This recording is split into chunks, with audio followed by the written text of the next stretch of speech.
Saya mau khotbah dengan judul, silakan ditayangkan. Oke. Yang bisa bahasa Inggris semuanya membaca, atau semuanya sudah bisa bahasa Inggris? Semuanya membaca, 1, 2, 3. Not pressure, but presence. Saya senang ya, rhyme-nya, apanya nih, sanjaknya kuat ya. Apa di dalam pesan khotbah hari ini apa? Tentang not pressure but presence. Bukan tekanan tapi hadirat. Atau bukan tekanan tapi kehadiran.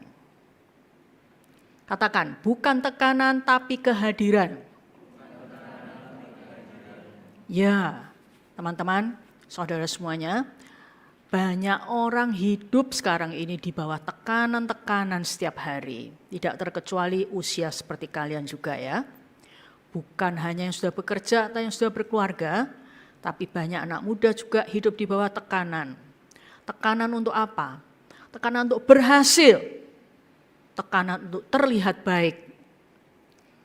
Tekanan untuk jadi cukup rohani. Tanpa sadar, tekanan-tekanan yang bermacam-macam itu ya membawa kita dalam hubungan dengan Tuhan yang diwarnai juga dengan tekanan-tekanan. Karena kita pikir Tuhan itu sosok yang menekan kita. Harus taat pada firman Tuhan. Harus jangkau jiwa. Harus hidup kudus. Harus ini, harus itu. Jadi kita berpikir Tuhan juga banyak menekan, mengharus-haruskan. Ya, padahal sebenarnya bukan seperti itu. Ya, Tuhan sedang mengundang kita masuk ke hadiratnya. Come into His presence. Kata hadirat itu dipersepsikan, wah, yang sakral, yang jauh, yang gimana gitu ya. Kalau dengar hadirat Tuhan. Padahal sebenarnya hadirat Tuhan, kata dasarnya hadir. Jadi kehadirannya Tuhan. Di mana kita merasakan Tuhan itu dekat, hadir, selalu ada di dalam kita. Bapa itu dekat. So it's not a pressure, but a presence. Bukan tekanan, tapi kehadiran. Pressure yang kita alami seperti ini. Aku harus berubah cepat. Aku harus berhasil. Aku gak boleh gagal. Aku harus rohani. Kalau enggak, Tuhan kecewa sama aku. Bapa kecewa sama aku. Itu bukan suara Bapa, teman-teman. Itu bukan Bapa, karena itu pressure yang kita bikin sendiri atau orang yang kasih kepada kita. Tapi presence, kehadiran Bapa yang Yesus tawarkan adalah datang ke sini nak, datang ke aku. Tinggallah di dalam aku, belajarlah daripadaku. Ya, jadi fokusnya kedekatan bukan tuntutan. Jadi tekanan membuat orang jadi jauh sama Tuhan. Betul enggak? Kalau ditekan terus, kalau harus gini, harus gini, harus gini, harus gini. Jadi jauh. Kelihatannya religius, kelihatannya pergi gereja, kelihatannya pelayanan. Tapi di hatinya banyak tekanan, banyak tuntutan. Tapi kalau kehadiran Bapa, itu membuat orang dekat. Bukan tekanan. Oke, kita hidup diubah bukan karena pressure, tapi karena presence. Ayat yang saya akan bacakan di sini adalah Matius 11 ayat 28 sampai 29. Ayat ini ayat pokok yang hari ini saya akan jadikan ayat pokok, ayat pegangan utama. Mari kita membaca dua ayat ini dari TB, terjemahan baru. Teman-teman bisa jelas melihatnya? Oke, yuk kita baca ya sama-sama 1, 2, 3. Marilah kepadaku semua yang letih lesu dan berbeban berat. Aku akan memberi kelegaan kepadamu. Pikulah kuk yang kupasang dan belajarlah padaku.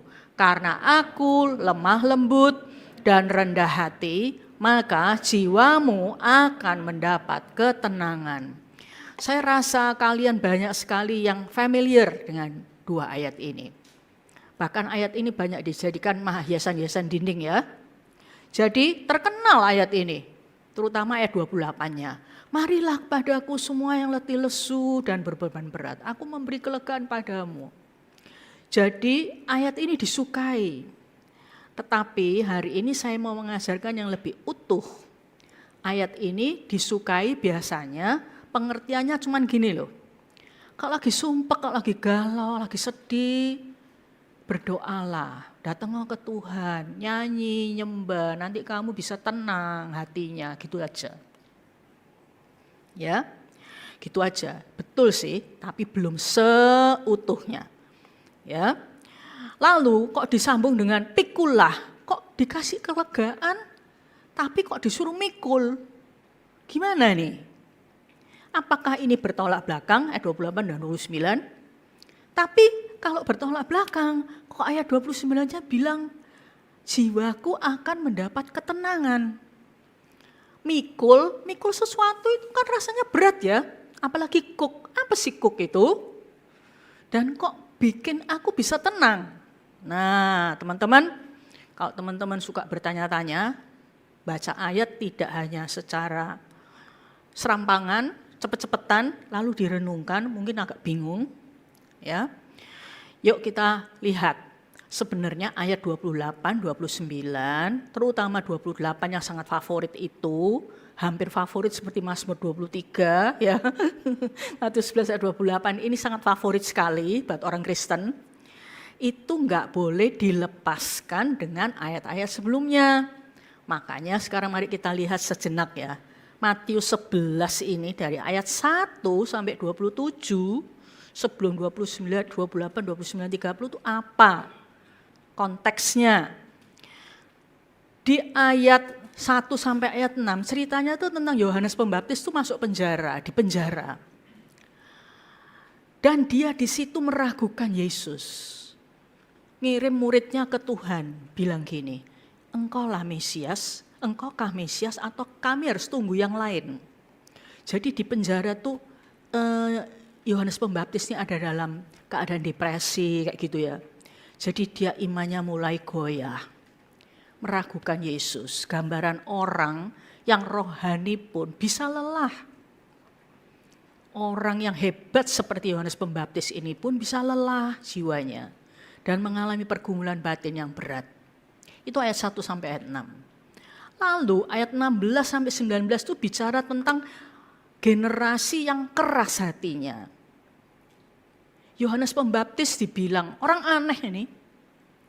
Ya, karena dia enggak makan dan hidup tidak seperti orang biasa. Yesus yang makan kayak manusia biasa bilang orang gelojoh ini. Teman-temannya orang berdosa semua. Jadi mereka keras hati sama Tuhan.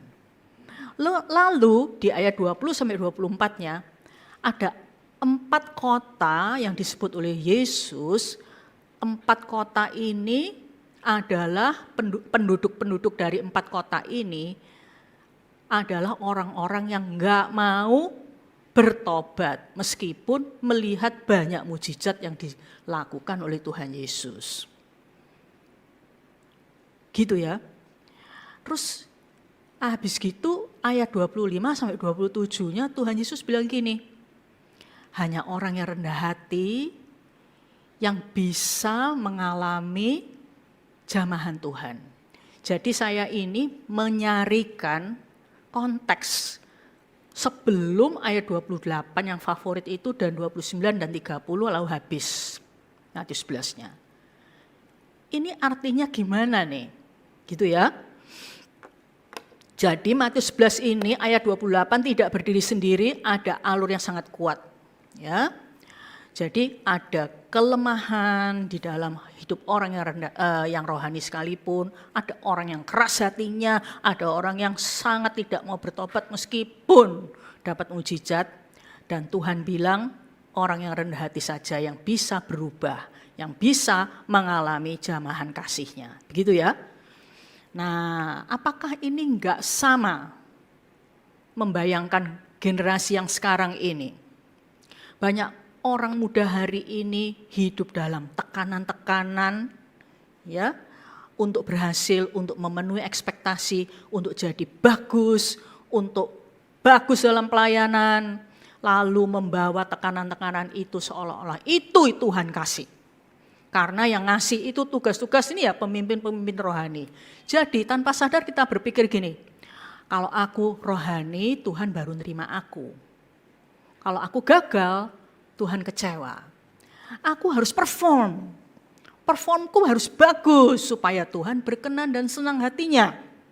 Dan akhirnya Tuhan yang harusnya jadi Bapa yang dekat, yang nerima kita, di dalam benak kita berubah jadi sosok yang menekan. Teman-teman, jadi teman-teman,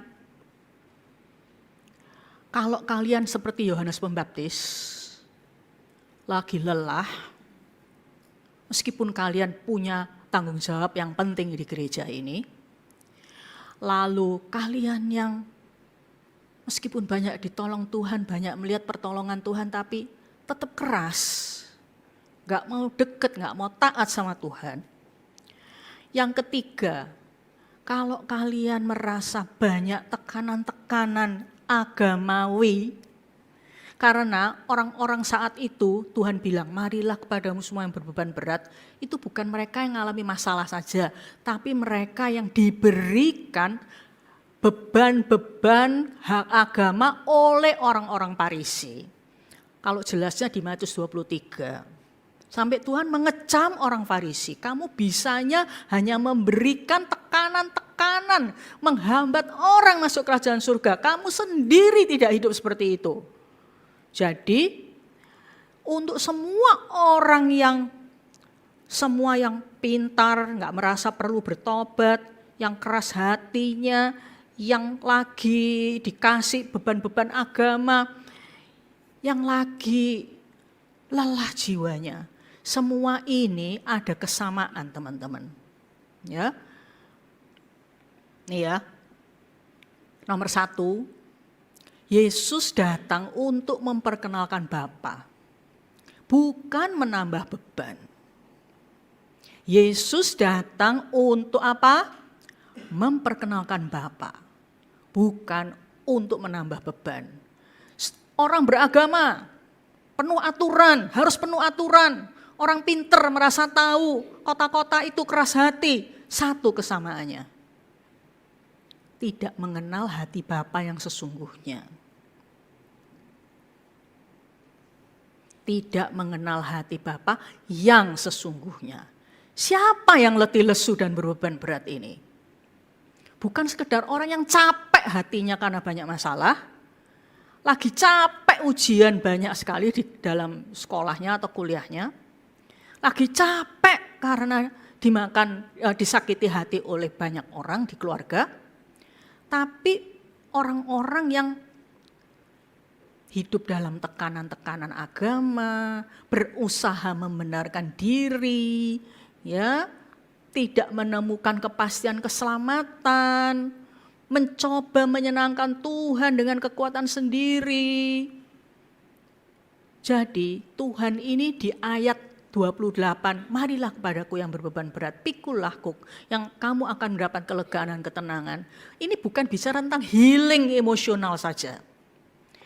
Tapi Tuhan mau supaya kita benar-benar punya relasi yang sungguh-sungguh otentik dengan Bapa. Bukan hanya healing. Jadi kalau sumpah datang ke Tuhan, lega, selesai. Habis gitu jauh lagi sama Tuhan. Beraktivitas rutin seperti biasa lagi. Enggak, bukan gitu. Bukan temporary. Bukan bukan hanya kadang-kadang. Tapi continually. Bukan temporarily, tapi continually. Relasi. Suatu hubungan yang dijalin, bukan hanya healing-healing kayak orang sumpek pergi ke taman, pergi ke pegunungan, pergi ke pantai, senang habis gitu balik lagi. Enggak. Nah, masalahnya, akar masalahnya, Yesus datang untuk memperkenalkan Bapa, bukan menambah beban, tapi masalahnya banyak orang Kristen ini hidup dengan gambar Bapa yang salah. Ini akar masalahnya. Bagi banyak, mungkin ada di sini kalian, saya nggak nuduh ya, tapi saya akan berbicara pada berapa banyak orang di sini, teman-teman semua. Mungkin sementara ini kalian tuh dengar kata Bapa, terus habis gitu kalian bayangkan Bapa di surga itu Bapa yang menuntut. Bapa yang udah kecewa sama kalian. Bapa yang hanya sayang kalian kalau kalian benar. Kalau kalian hidupnya bagus. Ini loh akar masalahnya teman-teman. Nah sekarang Tante Hana mau break sebentar berapa menit ya. Mau ngadakan polling. Semua yang punya HP, dibuka HP-nya. Di situ ada barcode. Kalian scan. Terus di situ ada kalimat, selama ini kalian itu ngeliat Tuhan sebagai Bapa yang gimana sih? Pilih yang sekarang kalian alami, bukan aku harus ngeliat Tuhan sebagai Bapa yang gini-gini, bukan. Tapi yang selama ini kalian tuh ngeliat Tuhan sebagai Bapa yang gimana, jujur. Boleh lebih dari 1, dan kalau dari 8 itu, lebih dari 1 boleh ya. Terus dari 8 itu enggak ada yang kalian kayak gitu dari 8. Tulis nomor 9 lainnya tulis. Bagiku Bapak itu Bapak yang gini. Bapak yang baik, Bapak yang apa.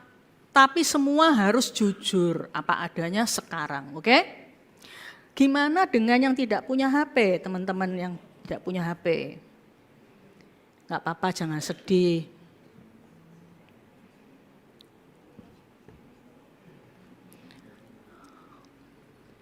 Yang nggak punya HP siapa?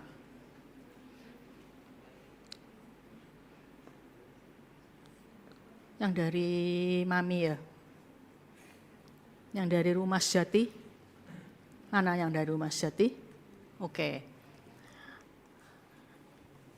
Sementara yang punya HP lagi jawab, Tante Hana mau tanya nih ya, random aja. Kalau bagi kamu, Tuhan itu sebagai Bapa yang gimana? Bapa yang baik. Jujur, Iya. Jujur ya.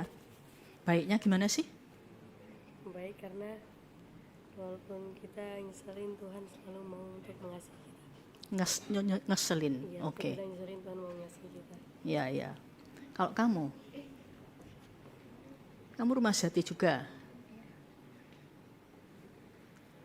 Bapa yang kayak apa kalau kamu? Kalau negatif ya nggak apa-apa kok.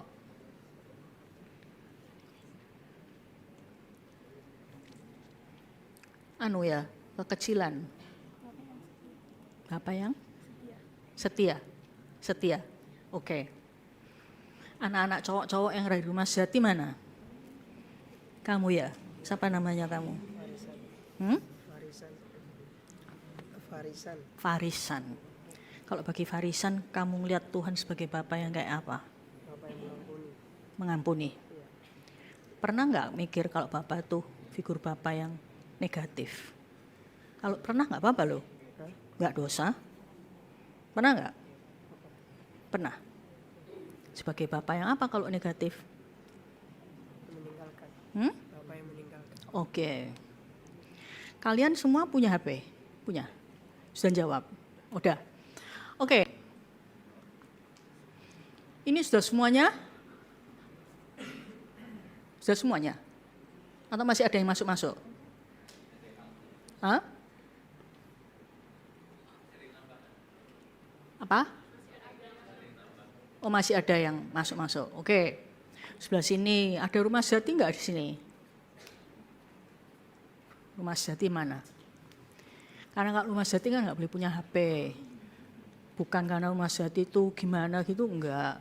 Siapa yang nggak punya anak Rumah Sejati ada? Gitu ya.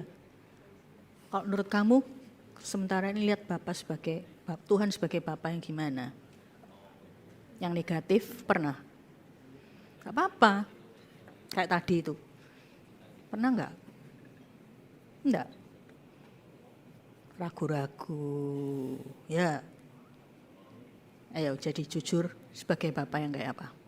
Yang baik. Hmm? Yang baik. Yang baik. Sungguh? Bisa dipercaya? Tuhan tahu? Oke, yang punya HP enggak tak tanyain. Aku lihat dari sana ya. Sudah semuanya belum? Siapa yang belum? Angkat tangannya. Yang punya HP ini loh. Siapa yang belum jawab? Oh, semuanya sudah loh berarti ya. Yuk kita lihat nih.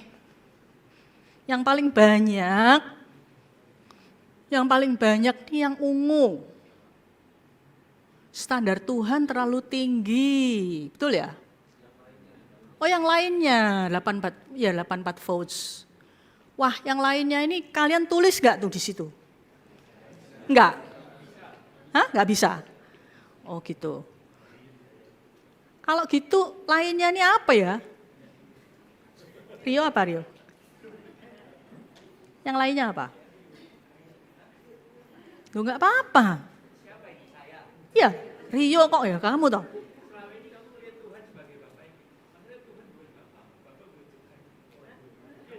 Tuhan Yesus. Tuhan itu Tuhan Yesus. Katanya Tuhan Yesus bilang gini loh, kalau kamu lihat aku, kamu lihat Bapa. Gitu. Jadi yang ngomong Bapa.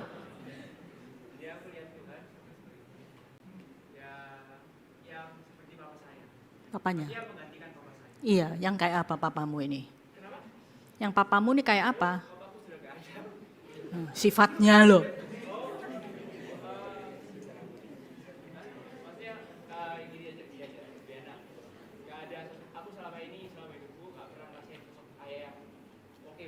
Oh. Dari kenal Tuhan dan Bapa, ya aku bisa Dapat. walaupun secara fisik nggak ada. Iya betul, di hati ya. Oke. Siapa yang jawab lainnya lagi? Oh ya, Gio. Kalau bagi Gio lainnya itu apa sifatnya Bapa itu bagi kamu apa Gio?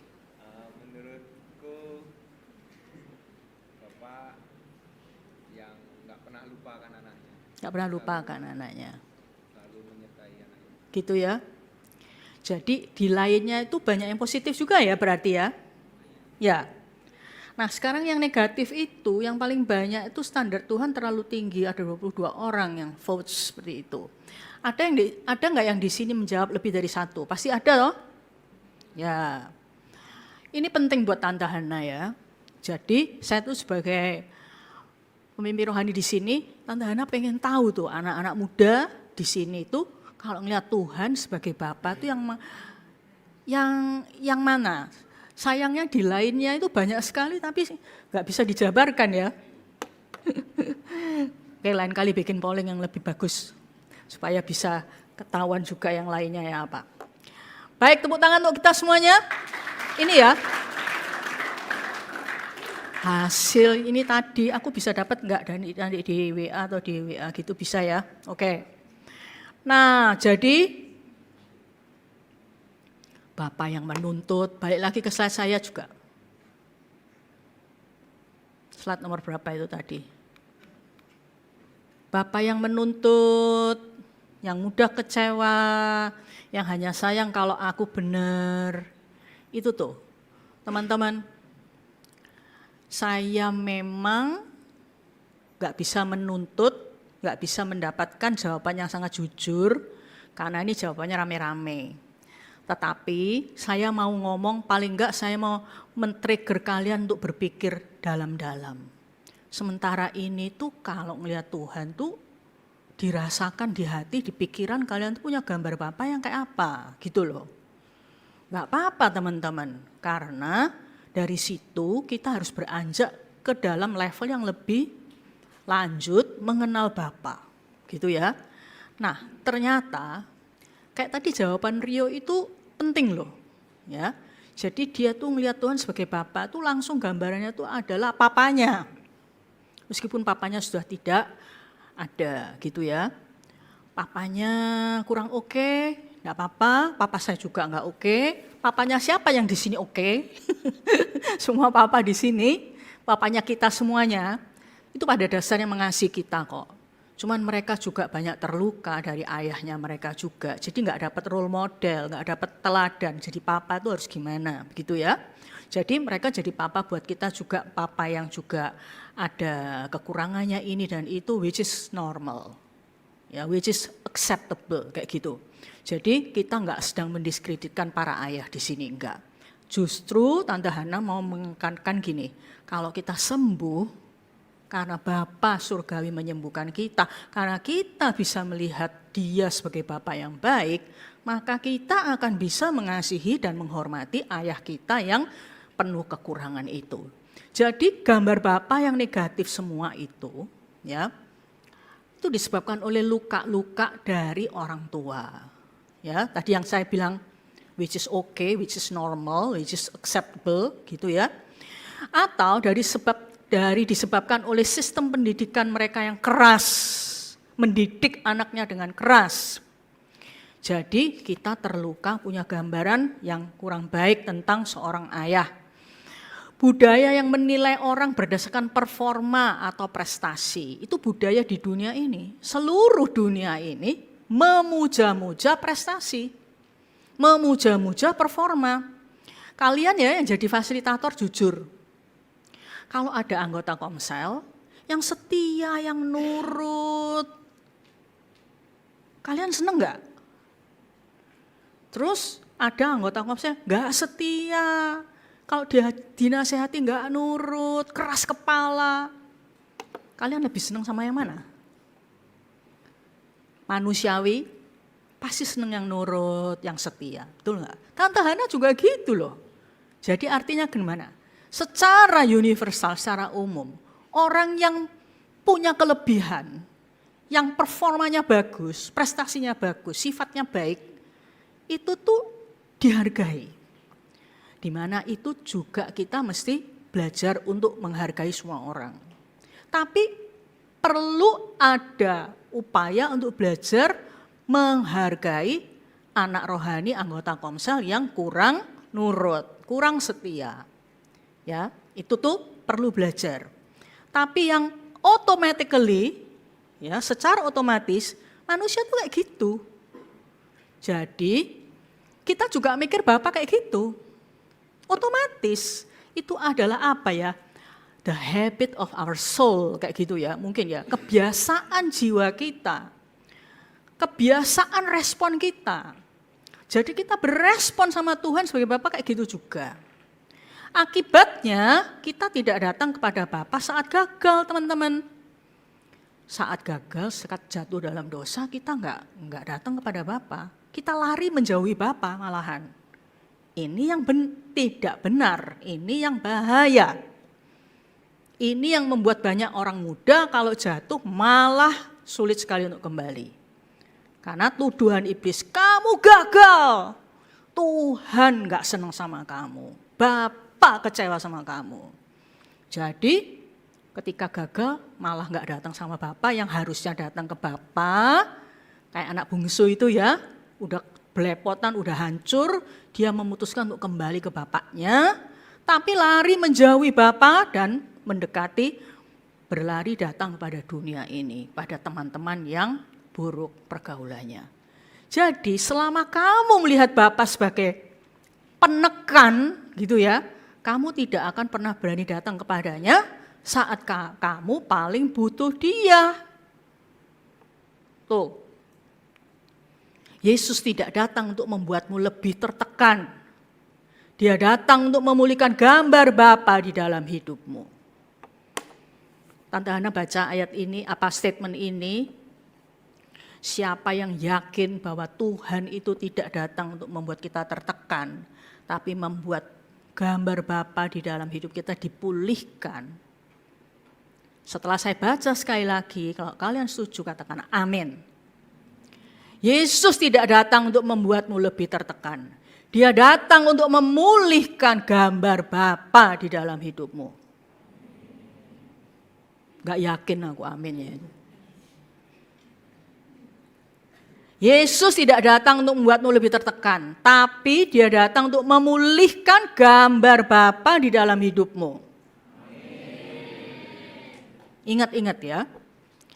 Jadi ketika gagal pun jangan menjauhi Bapa, tapi datanglah kepadanya. Lalu ayat 29-nya katakan seperti ini, pikulah kuk yang kupasang dan belajarlah padaku, karena aku lemah lembut dan rendah hati, maka jiwamu akan mendapat ketenangan. Kuk itu apa? Sekilas seperti gambar ini ya, foto ini, yang tanda panah itu kuk. Bukan sapinya, tapi yang di tengah itu. Sebuah alat dari kayu di leher sapi, dipasang di leher sapi, untuk sapi itu satu pasang sapi ini membajak sawah. Maksudnya itu sawah yang mau ditanamin padi ini harus dilembutkan dulu, harus dibajak. Itu dipasangi kuk. Artinya kuk itu bagi kita tuh adalah tanggung jawab. Tapi bukan tanggung jawab yang menekan. Tanggung jawab yang beda jenisnya. Ya. Jadi poin berikutnya, kuk Yesus, kuk dari Yesus yang dipasang buat kita, itu adalah kuk seorang Bapa. Bukan tuan yang menekan. Bukan. Karena ayat itu bilang, baca sekali lagi kalau nggak percaya. Pikulah kuk yang kupasang dan belajarlah padaku, karena aku lemah lembut dan rendah hati, maka jiwamu akan mendapat ketenangan. Dikatakan di sini ya, ayat 28-nya, mari ayat 30-nya yang saya nggak tulis di sini. Kuk yang kupasang itu ringan dan enak rasanya. Jadi kuk yang Tuhan pasang itu adalah kuk Bapa. Ini enggak respon nih, kenapa juga?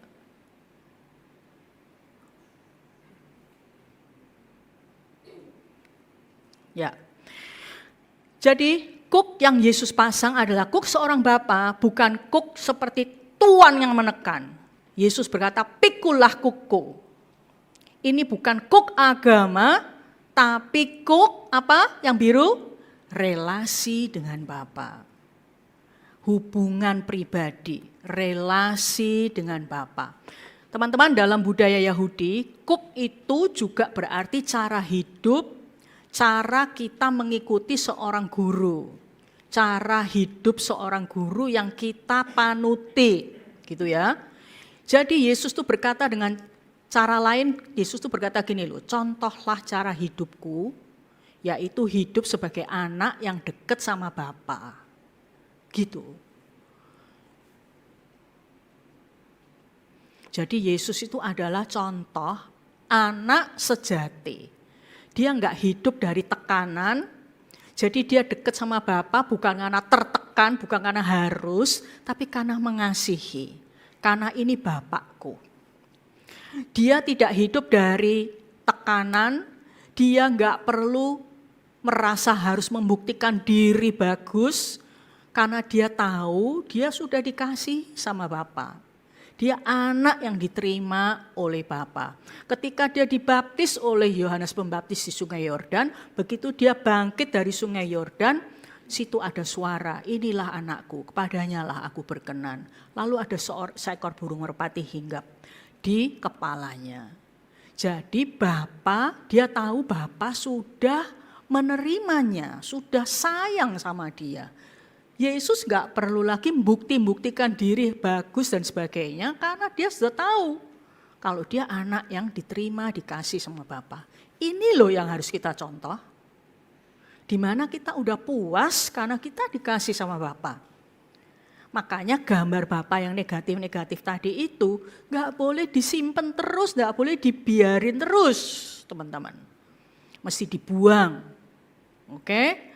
Karena Bapa di surga bukan seperti yang kita pikirkan. Ya. Kuk Yesus itu ringan, yaitu kehidupan seorang anak, bukan budak. Jadi teman-teman, kalau kamu hidup dari pressure, kamu akan cepat lelah. Kalau kamu hidup dari presence, kamu akan menemukan kelegaan. Tuhan gak minta performamu, tapi Dia menginginkan hatimu. Hati. Pressure berkata gini, buktikan dirimu, supaya orang menghargai kamu, supaya Bapa senang sama kamu. Enggak. Tapi presence, Bapa berkata, tinggallah bersama aku. Nanti di camp itu akan ngomong banyak tentang tinggal di dalam aku. Itu bagus banget, itu rahasia hidup yang sangat luar biasa. Bapa memberi ketenangan bukan tekanan. Bapa memberi ketenangan bukan tekanan. Ayo sama-sama baca, 2, 3. Bapa memberi ketenangan bukan tekanan. Hampir sama ya, tenang, tekan. Tenang, tekan, sama-sama gitu ya. Tapi Dia memberi ketenangan.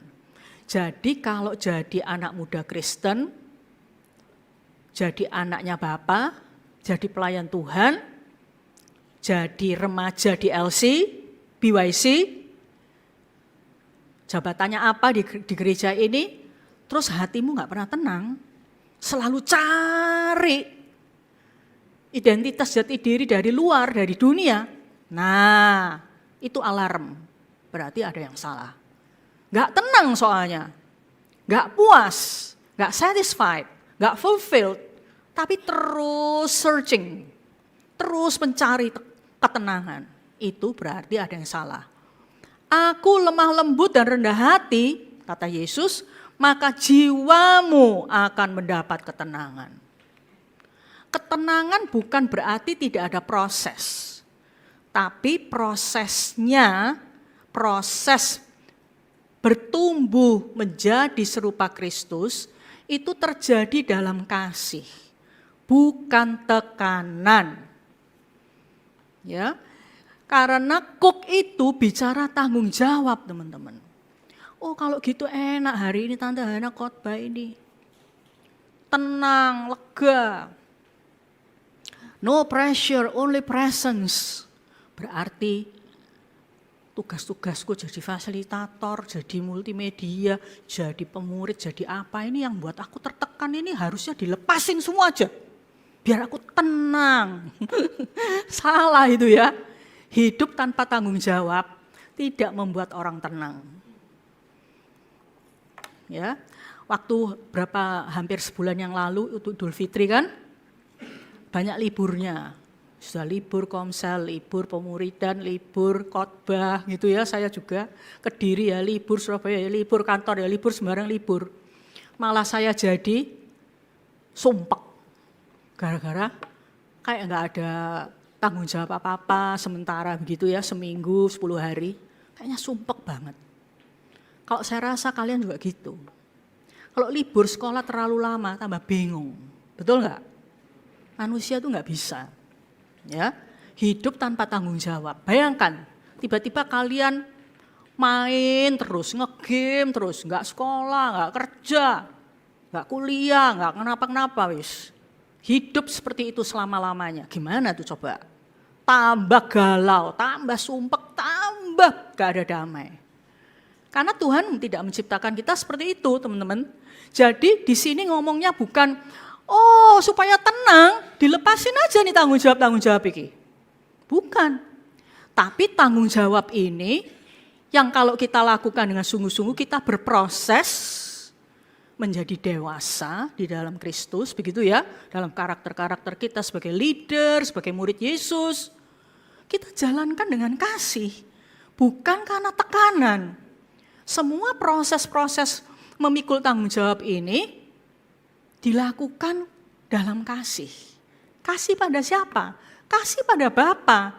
Dan Bapa mencurahkan kasih pada kita sehingga kita menjalankan Cook ini, memikul Cook, menjalankan tanggung jawab ini dengan senang gitu loh. Bukan dengan paksa, bukan dengan frustrasi. Kalau frustrasi karena kita belum mengerti. Tapi setelah mengerti kebenaran ini, kita bisa enjoy. Gitu ya. Saya dulu tipenya orang hamba Tuhan radikal, militan, habis-habisan untuk Tuhan, suruh puasa puluhan hari, sampai pernah 4 bulan puasa juga saya jalani, hanya makan sore jam 4 terus, 4 bulan saya jalani. Pergi bukit doa selama 1,5 tahun, 2 minggu sekali saya jalani. Saya adalah tipe orang kalau kerja sungguh-sungguh. Kayak gitu, perfeksionis. Tapi tidak selalu ya. Ada saat-saatnya tuh saya malah tertekan. Kayak merasa gini, setelah saya habis-habisan untuk Tuhan, gimana ini jemaat yang saya pimpin? Saya harapnya, saya ekspektasinya, setelah saya habis-habisan, wih banyak orang bertobat. Wih di dalam ibadah langsung orang-orang dilawat Tuhan. Gak usah dimuridkan, langsung bertumbuh. Langsung banyak jiwa-jiwa baru. Pikiran saya idealis sekali dan tidak realistis. Ditambah kepribadian saya yang perfeksionis. Perfeksionis itu tidak sama dengan spirit of excellence. Kalau perfeksionis, kalau kerja hasilnya nggak bagus, stres, depresi, sampai akhirnya lelah dan mungkin lepaskan. Wis gak bisa aku, capek aku. Kayak gitu tuh perfeksionis. Kalau excellence, kita lakukan sebaik mungkin untuk Tuhan. Kalau hasilnya nggak sesuai dengan ekspektasi, kita tetap bisa sukacita dan bersyukur. Nah, Tante Hana nggak bisa kayak yang excellence ini. Bagi saya, perfeksionis ya excellence gitu loh. Teman-teman, tapi gimana Tante Hana berubah? Sekarang saya tetap excellence. Tapi saya sudah jauh sekali tidak perfeksionis. Saya nggak ngomong kalau 100% saya sudah nggak perfeksionis. Mungkin masih ada berapa persen sedikit-sedikit saja. Contoh, yang paling nyata tuh gini, waktu baru-baru aja itu ya, ada puasa raya bulan Januari. Terus saya tuh khotbah dijadwalkan yang pertama, hari Senin. Pas mau orang dia kurang setengah jam atau kurang 1 jam, hujan deres, angin ribut. Dalam hati gini, waduh, yang datang pasti sedikit. Kalau dulu, ya itu sudah sedih itu. Terus pelayanan kalau dulu pasti sedih gitu, ya kan? Terus ketika saya khotbah, tapi hari Senin itu yang datang 40, lumayan banget dengan hujan deras, angin ribut dan sebagainya, datang 40. Setengahnya tuh terlambat. Tahu nggak apa yang saya rasakan? Beda banget dengan yang dulu. Saya tenang. Kenapa? Karena saya merasa gini, ini bukan salahku. Hujan ini di luar kontrolku, mau apa? Ya sudah, aku layani Tuhan dengan sesungguh-sungguhnya. Kayak ini orang 100 saya layani. Gitu ya, saya mimpin penyembahan, saya nyembah sampai saya sendiri dilawat Tuhan. Kayak kalau orang banyak. Kalau dulu, saya merasa gagal total. Dan saya pulang tuh dengan sedih, malam itu pasti nggak tidur, maksudnya tidurnya bermasalah karena tertekan, karena merasa gagal. Dan orang perfeksionis itu kalau sudah gitu nggak bisa tenang, butuh berapa hari untuk bisa pulih. Sekarang saya sudah mengingat-ingat ya, kadang-kadang mengingat, terakhir saya kayak gitu kapan, sudah lupa. Saking sudah lamanya Bapak itu pulihkan saya secara berangsur-angsur. Kenapa? Itu kaitannya dengan saya merasa diterima Bapak itu semakin lama semakin kuat. Karena saya berrelasi dengan dia sebagai Bapak yang sungguh-sungguh menerima saya. Saya nggak usah membuktikan diri apa-apa, saya sudah jadi berharga. Saya sudah diterima, saya sudah dikasihi. Kalau dulu tahu kalau diterima, tapi di alam bawah sadar merasa harus membuktikan sesuatu. Kalau jemaatnya nggak suka doa, gagal lah aku. Kayak gitu. Jadi selalu tertekan. Gara-gara pelayanan-pelayanan rohani ini menjadi tertekan. Ya teman-teman. Jadi yang saya khotbahkan hari ini relasi dengan Bapak ini yang harus dipupuk, harus dibangun. Pengenalan akan Tuhan sebagai Bapa itu loh yang harus dialami. Bukan hanya diketahui, tapi dialami. Siapa yang mau benar-benar mengalami relasi dengan Bapa yang makin lama makin baik. Angkat tangannya. Semuanya ya? Oke. Nih, poin saya yang paling akhir dari khotbah. Tindakan praktis untuk membangun relasi dengan Bapa. Teman-teman, nomor 1, nikmatilah hadiratnya. Nikmatilah His presence. Nikmatilah kehadirannya. Tiap pagi kalau mau sudah bangun, ngomong sama Bapak, Bapak, aku datang, kalau bangun tidur, udah melek matanya, udah hilang ngantuknya, berdoa. Bilang gini, Bapak, aku datang bukan untuk minta-minta sesuatu, tapi aku datang untuk bersama Engkau. Jadi menyadari kehadirannya, kehadiran Bapa, ya, presence ya. 2, latihlah kebiasaan, bangunlah kebiasaan tuh selalu ngomong-ngomong sama Bapa sepanjang hari. Yang Rebo lalu saya ajarin untuk ngomong sama Bapa, ngobrol sama Bapa ya di dalam doa. Tapi yang hari ini beranjak ke step berikutnya. Sehari-hari, contoh, kalau mau ngambil keputusan kecil, ingat ngomong gini, Bapa, menurutmu gimana ini? Gitu ya. Atau kalau lagi sumpek, lagi capek hatinya, bilang, Bapak aku lelah, aku butuh kekuatanmu Bapak. Ini jadi latihan ngomong-ngomong sepanjang hari. Ya, seberapa bisanya enggak apa-apa, asal dilatih. Kalau seneng gimana? Bilang thank you Bapak, terima kasih Bapak. Kalau Tante Hana habis renang, feeling so good gitu ya, badannya rasanya bugar gitu. Di mobil tuh langsung bilang, thank you Holy Spirit, thank you Father. Terima kasih, aku bisa renang. Jadi kalian itu belajar untuk berelasi dengan Bapa seperti seorang ayah yang selalu hadir di dalam kalian. Kemudian kalau baca firman sebagai surat dari Bapa, bukan sebagai tugas rohani. Baca firman sebagai apa? Surat dari Bapa, bukan tugas rohani. Jadi setelah baca Alkitab tanya, Bapa, apa yang engkau mau katakan ke aku? Melalui ayat mana? Ambil satu ayat saja atau ambil satu kalimat saja untuk kalian lakukan, untuk kalian hidupi. Jadi fokusnya tuh relasi, hubungan pribadi. Bukan banyak-banyakan pasal, bukan banyak-banyakan ayat. Tapi dari sekian ayat, yang mana yang Bapak ngomong? Ayat mana yang berbicara? Jadi kalian belajar untuk melakukannya. Kemudian yang berikutnya, tindakan praktis ya, untuk berelasi dengan Bapa, latihlah kepekaan pada Roh Kudus. Perhatikan, ada Roh Kudus bilang ampuni, maafin orang itu. Turutlah teman-teman. Terus kalau disuruh jangan marah. Kalian suruh tahan menahan diri, menahan emosi. Taat juga. Kalau itu loh, ada temanmu yang butuh pertolongan, ayo tolong. Misalnya tolong apalah? Tolonglah. Berbuat baik. Jadi respon-respon kecil itu latihan untuk menjadi murid Yesus yang taat. Jadi respon kecil itu sama dengan ketaatan yang besar teman-teman. Jangan dianggap sepele. Karena itu kalian bertumbuh di dalam relasi dengan Bapa. Jadi akhirnya kalian itu punya hati yang cinta sama Bapa. Jadi fasilitator harus ini, bukan beban. Karena aku mengasihi Bapa. Karena aku mengasihi teman-teman ini. Gitu. Jadi ini nih pola pikirnya ya.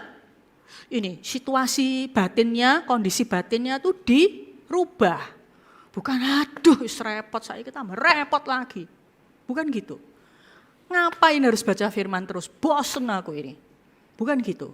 Tapi aku mau baca surat dari Bapakku. Surat cinta dari Papaku yang di surga aku mau baca. Lain, berubah semuanya karena kasih. Lalu, nih perhatikan baik-baik. Saat kalian jatuh, kalian gagal, jatuh dosa, mencekno dan sebagainya, tetap datang ke Bapa. Tidak menjauh. Bilang sama sebelahnya, saat jatuh tetap datang ke Bapa, jangan menjauh. Penting ya anak-anak muda. Kalau papanya kalian ketika kalian gagal dalam studi, kalian dibenci, diolok, tapi Bapa di surga enggak gitu. Jadi jangan menjauh. Jangan tunggu, nanti tunggu aku baik dulu baru datang ke Bapa. Enggak, langsung ngomong, Bapa aku sudah jatuh. Tapi aku mau datang padamu, pulihkan aku, tolong aku Bapa. Dan belajar bertobat karena relasi, bukan karena rasa takut. Kenapa kalian harus bertobat? Karena Bapa sedih. Ya, karena kalian sudah mendukakan Bapa. Tapi Bapa mau nerima kamu, mau ngampuni kamu. Bukan karena takut dikutuk, takut kecelakaan, takut musibah, bukan. Tapi aku bertobat karena aku sayang sama Bapa. Aku sudah menyedihkan, aku mau minta ampun sama dia. Gitu tuh teman-teman. Jadi mengakui dosa dengan jujur, tanyalah Bapa apa yang harus aku ubah. Aku udah dosa. Bukan ngomong gini loh, aku jelek. Tapi ngomong, aku mau berubah karena aku mengasihi Engkau Bapa. Tolong aku Bapa.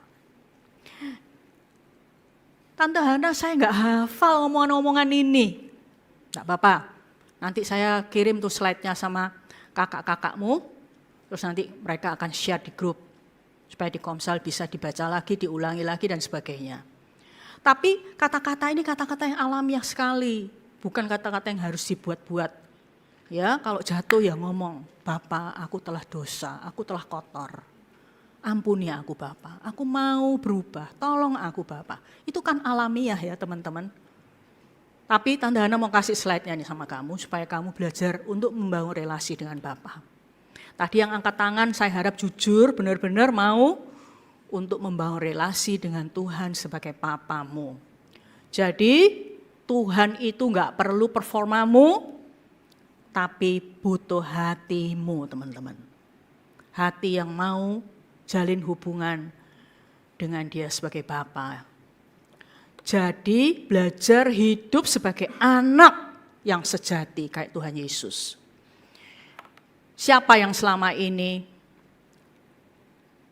kurang selalu merasa tidak diterima oleh Tuhan? Selama ini kamu datang sebagai Tuhan sebagai apa? Kalau kamu gagal selama ini, kamu lari dari Tuhan atau datang ke Bapa? Ini pertanyaan-pertanyaan yang harus kita renungkan. Kalau punya gambaran-gambaran Bapa yang negatif, pulihkan itu. Jangan dituruti karena Bapa enggak seperti itu. Oke? Dalam perjamuan kudus hari ini adalah saat yang tepat untuk mengingat bahwa Tuhan Yesus telah memberikan hidupnya untuk mendamaikan kita menjadi anaknya. Dulu kita musuhnya Tuhan, musuhnya Allah. Tapi sekarang kita jadi anaknya. Habis dengar firman Tuhan ini, Tante Hana berharap dan berdoa supaya kalian bisa rindu dan melangkah untuk jadi anak Allah yang sungguh-sungguh. Anak, bukan anak rasa budak, bukan anak rasa yatim piatu, tapi anak yang benar-benar anak.